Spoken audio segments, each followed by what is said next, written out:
I'm Greg Lingo, Upper Darby class of 1990. I had a great experience here. My parents gave me, I think, the gift of public school education, and if I had to do it all over again, I would do it exactly the same way that I did it here at Upper Darby. Growing up here, you were kind of raised not only by your parents and your family, but also by the neighborhood and the culture that surrounded you.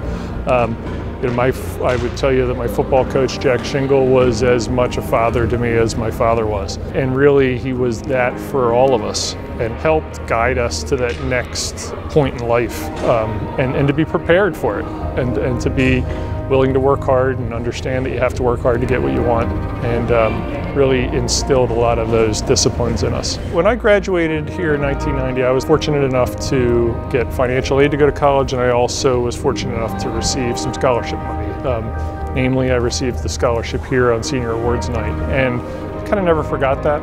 So my wife and I, a little over 20 years ago, decided that we were going to give back. 12 years ago, I was fortunate enough to have been the recipient of a very generous scholarship. So since that time, I've always felt the need to give back, and I think this is probably the most appropriate way to do it. And I urge each of you that are graduating this year to just always remember where you've come from and to always try to give back to the school that's given so much to you.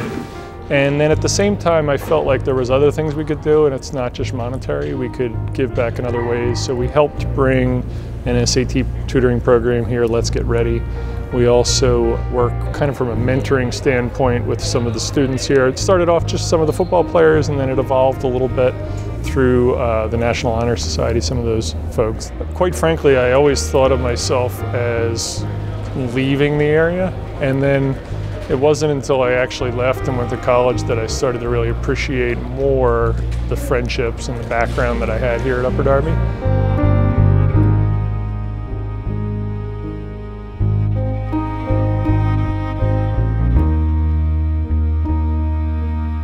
It's definitely Delco based, and the town in the movie, the fictitious town, is called Darby Heights, which will be somewhat related to Upper Darby. Greg Lingo, Upper Darby class of 1990 and quarterback of the football team, co-wrote the movie and is executive producer.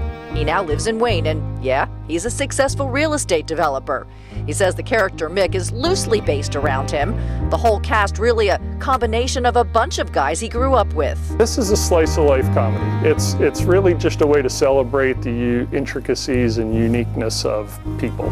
Lingo says it's a collection of stories he and his old buddies from the neighborhood spent months putting together. I don't know that I set out to do this, although I'd like to do it again. Success can be many different things. It's certainly not just monetary. It's do you give back? What kind of person are you? And a lot of those things are things that I learned here at this school, and a lot of things I learned from my friends and my friends' family.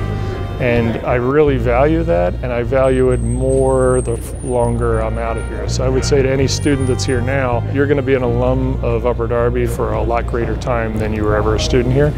And it's that time when you are an alum, and what are you doing to kind of bring that next generation along with you.